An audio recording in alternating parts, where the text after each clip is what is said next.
Hello guys.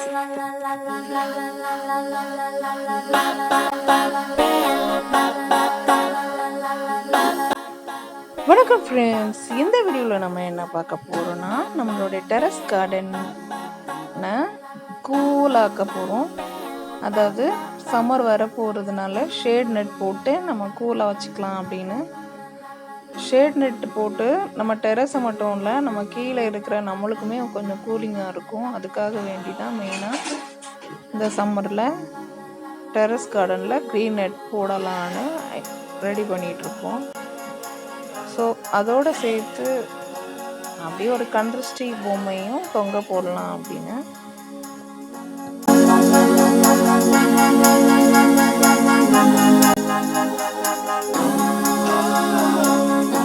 நம்ம சம்மர்லேயும் விளைச்சல் எடுக்கலான்றது seeds எல்லாம் காய வச்சு ரெடியாக வச்சுருக்குறோம்.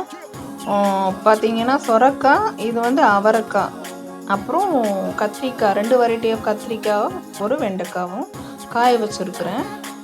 மற்ற சீட்ஸ் எல்லாமே நான் ஸ்டோர் பண்ணி வச்சுருக்கிறேன் நிறைய. ஸோ கண்ட்ரிஸ்டி பற்றி உங்களுக்கு என்ன ஐடியா இருக்குது? கண்டிப்பாக கண்ட்ரிஸ்டி இருக்குதுன்னு நினைக்கிறீங்களா, இல்லைன்னு நினைக்கிறீங்களா?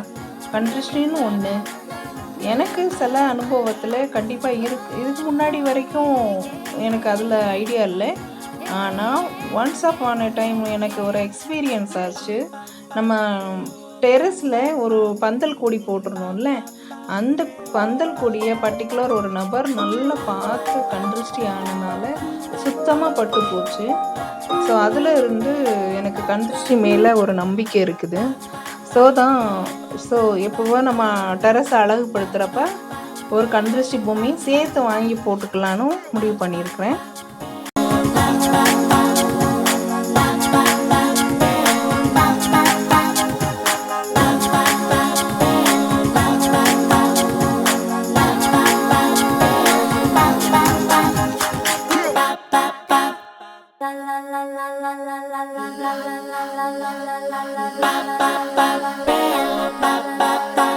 நெட் ஒரு வழியாக போட்டு முடிச்சாச்சு. இதில் நிறைய ட்ரபுள் ஆச்சுது. சின்ன ஷேடு வாங்கிட்டு வந்துட்டாங்க, அகலம் கம்மியாக. அதுக்கப்புறம் ஒரு வழியாக நடுவில் பெரிய ஷேட் நெட்லாம் போட்டு ஓரளவுக்கு கவர் பண்ணிட்டோங்க. சூப்பராக இருக்குது. இப்போ தான் எங்களுக்கு சம்மரில் மேலே வரலாம் அப்படின்ற ஒரு நம்பிக்கை வந்திருக்குது. காலையிலையும் மத்தியானமும் கூட வந்து பார்க்கலாம் அப்படின்னு. இருந்தாலுமே நான் ஈவினிங் தாங்க வாட்டர் விடுவேன். காலையில் மேக்ஸிமம் வைப் பண்ணிவிடுவேன். ஏன்னா அவ்வளோ சன்லைட் வந்துடுறனால என்னோடய ஒர்க்கை முடிச்சுட்டு மேலே வர்றதுக்கு ஒரு 11 மணி ஆகிடும். அந்த நேரத்தில் நம்ம தண்ணி விட்டோன்னா நல்லா இருக்காது அப்படின்னு. ஸோ நம்ம ஸ்கில்மேட்ஸ் தாங்க மேக்ஸிமம் அந்த கண்ட்ரிஸ்டி பொம்மையில் போடணும், ரொம்ப அழகாக இருக்குது அப்படின்னு சொல்லிட்டு இருந்தாங்க. கண்ட்ரிஸ்டி பொம்மையை பார்த்து அழகாக இருக்குன்னு சொல்கிற ஒரே அழிவுங்க தான்.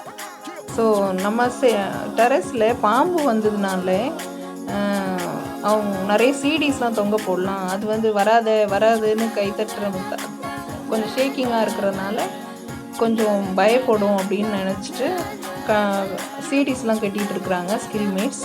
நாங்கள் டெரஸு கொஞ்சம் க்ளீன் பண்ணிகிட்டு இருக்கிறோம். உயிர்களை பாதிக்கிற எல்லா அணில், குருவி, இது மாதிரி எல்லா ஐட்டமே தான் வராமல் இருக்கிறதுக்கு தான் சீடிஸ் போடுறது.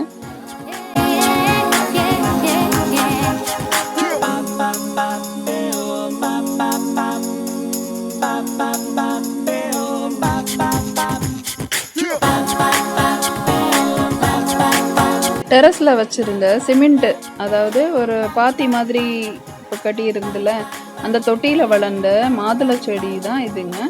இதை பிடுங்கி எடுக்கிறப்ப தான் அந்த தொட்டி உடைஞ்சிடுச்சு. இது வந்து ரொம்ப வேர்லாம் போட்டு அந்த வேர் வந்து தள்ளிடுச்சுங்க ஒரு மரம் மாதிரி வளர்ந்ததுனால. ஸோ அதை சரி பண்ணணும்.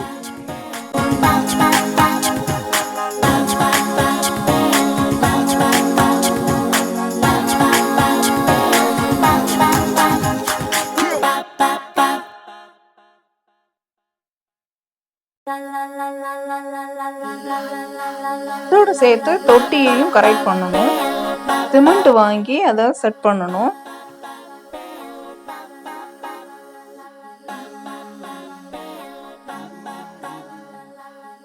அந்த தொட்டியில் வேற எந்த செடிகளும் வைக்காமல் ஒன்லி கிளைம்பர்ஸ் மட்டும், அதாவது வெஜிடபிள் கிளைம்பர்ஸை மட்டும் படர விடலாம்னு முடிவு பண்ணியிருக்கிறேன்.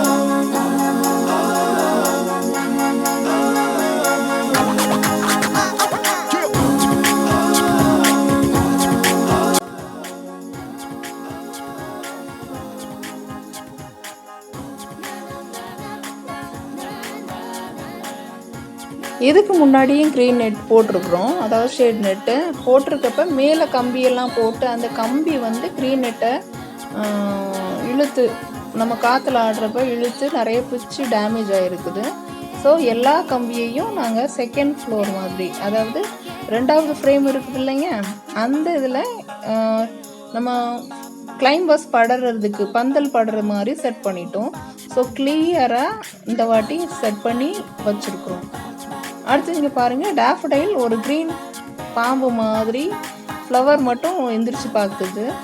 அடுத்து எல்லா இதுலேயுமே கிளைம்பர்ஸ்க்கு சீட்ஸ் போட்டு அதுவும் க்ரோவாக ஆரம்பிச்சிருச்சு பாருங்கள். ஃபஸ்ட்டு இதில் பாவைக்காய், அடுத்தது இது ஃபுல்லாக இந்த பந்தல் இதில் ஃபுல்லாகவே மிக்சடாக போட்டுட்டோம் பாருங்கள். அவரைக்காருக்கும் பாவக்காருக்கும் அதோடு சேர்த்து இது அது வந்து சொரக்காவும் இருக்கும். இதில் வந்து ஃபுல்லாகவே வெள்ளரிக்காய் விதை போட்டிருக்கோம், இன்னும் க்ரோவ் ஆகலை, அது லேட்டாக தான் போட்டது. அப்படி வெரைட்டியாக பிரித்து கிளைம்பர்ஸை போட்டுட்டு கிளைம்பர்ஸ் ஓரளவுக்கு எந்திரிச்சதுக்கப்புறம் சின்ன சின்ன குட்டி செடிகளையும் விதைக்கலாம் அப்படின்னு முடிவு பண்ணியிருக்கேன் பாருங்கள். இதுதான் அதாவது பிடுங்குறப்ப வந்து உடஞ்சிடுச்சிங்க அந்த தொட்டி. ஸோ அந்த மாதுளை செடியை பிடுங்குறப்ப அந்த தொட்டி உடஞ்சிடுச்சு, மற்றபடி கீரி இருந்தது. ஸோ இதில் வந்து ஃபுல்லாகவே கிருணி பழம் சொல்லுவாங்கள்ல, வெள்ளரிக்காய் மாதிரியே இருக்கிற ரவுண்டாக கிருணி பழம் விதைகள் போட்டிருக்கோம். எல்லாமே மேலே போய் 2வது ஃப்ளோரான அந்த கம்பியில் படர்ந்துருச்சுன்னா நம்ம அடுத்து குறுஞ்செடிகளையும் வைக்கலாம் அப்படின்னு முடிவு பண்ணியிருக்கோம். ஸோ வலைகள் இருக்கிறதுனால ஸோ இதில் வந்து குட்டி குட்டி மல்லிகை செடி எல்லாமே ஒரே துளசியும் மருதாணி அப்படியா ஃபுல்லாக இருந்தது, எல்லாத்தையும் ரிமூவ் பண்ணிவிட்டு பர்ஃபெக்டாக ஒவ்வொரு இதுலேயும் பூக்கிற செடிங்க, மல்லிகை செடிங்க, அப்புறம் குடமிளகா, அந்த மாதிரி ஒரிஜினலாக வச்சுருக்குறோம். கோல்டன் ஷவர் ட்ரீ அப்படின்னு சொல்கிற சீட்ஸை நான் எடுத்துகிட்டு வந்து இதில் போட்டிருக்கேன் பாருங்கள். இந்த மாதிரி சீட்ஸ் போட்டு அது மரமாக வளருது. இது வளர்ந்ததுக்கப்புறம் பர்டிகுலர் ஒரு இடத்துல வைக்கலான்னு முடிவு பண்ணியிருக்கிறேன். ஸோ அதுவும் வளர்ந்து வருது. ஸோ எப்படி இருக்குது எங்கள் கார்டன் இப்போது? ஸோ இதில் ஃபுல்லாகவே நம்ம கொஞ்சம் மிக்சடு கிளைம்பர்ஸ் தான் பார்த்தீங்களா. நடுவில் சீடிஸ் தொங்க போட்டாச்சு. செகண்ட் ஃப்ரேமில் தான் நம்ம அந்த பந்தலை வச்சுருக்குறோம். ஸோ அந்த சீடிஸ் படுறதுனால அணில் பறவைகள்லாம் இப்போ மேக்ஸிமம் வர மாட்டேங்குது, கொஞ்சம் குருவிங்க சவுண்டு மட்டும்தான் கேட்குது. இதில் வந்து கோவக்காய் கொடி வந்து படர்ந்துட்டு இருக்குது. ஸோ இது வந்து பால்கனி சைடில். அதுக்கப்புறம் நான் சொன்னேன்ல கோல்டன் ஷவர் ட்ரீ, அதுக்குள்ள சீட்ஸு மற்ற சீட்ஸ் எல்லாம் எப்போவுமே கலெக்ட் பண்ணி வைக்கிறது தான். ஒரு பாவைக்காய் எது ஒரு பழுத்தாலும் வீட்டில் ஹோம்மேடாக சீட்ஸை கலெக்ட் பண்ணி வச்சுக்குவேன். பப்பாளி விதை கூட விட்டுறதில்லை, எப்போயாச்சும் பயன்படும், நம்ம ஃப்யூச்சரில் ஒரு தோட்டம் போட்டால் அங்கே வச்சுக்கலாம் அப்படின்னு சீட்ஸ் எப்போவுமே கலெக்ட் பண்ணி வச்சுக்குவோம். ஸோ ஃபைனலாக பாருங்கள் நம்ம கார்டன் எப்படி இருக்குதுன்னு. நல்லா இருக்குதா? ஸோ மேலே க்ரீன் நெட், 2வது ஃப்ளோர் அதாவது ஃப்ரேம் 2வது ஃப்ளோர் ஃபுல்லாக ஒரு பந்தல், அதில் கிளைம்பர்ஸை விடுற மாதிரி. அப்புறம் இது வந்து கூலிங் ஷீட் போட்டு, இதில் மழை விழறக்கூடாது அப்படின்றனால, இது பால்கனி சைடு வருதுனால அதில் ஒரு கூலிங் ஷீட் போட்டிருக்கேன். ஸோ கீழே வந்து கிரவுண்ட் ஃப்ளோரில் இந்த சைடில் சப்போட்டா, மிடில் வந்து பவளமல்லி, அந்த சைடு கொய்யா மரம். பால்கனி பந்தலில் பிச்சுப்பூ கொடி, முன்னாடி ஃபுல்லாகவே மரங்கள் வந்து சன்லைட்டை தடுத்துட்டு இருக்கிறதுனால காய்கள்லாம் வரல. இப்போ பூக்கள் பிடிச்சது, காய்கள் நிறைய வருதுங்க. கொய்யா மரமும் சரி, சப்போட்டா மரமும் சரி, பழமும் சரி. மணி பிளான்ட் பாருங்கள் எவ்வளோ பஃபியாக வந்துட்டு இருக்குது. மேலே பந்தலாக படர விடலான்னு பண்ணலாமா இல்லாட்டி ட்ரிம் பண்ணி விடலாமான்னு முடிவு பண்ணியிருக்கேன். ஓகே, குட்டாக இருந்துச்சு தான், நல்லா இருந்துச்சு தான். ஸோ நீங்களும் ட்ரை பண்ணி பாருங்கள். தேங்க்ஸ் ஃபார் வாட்சிங்.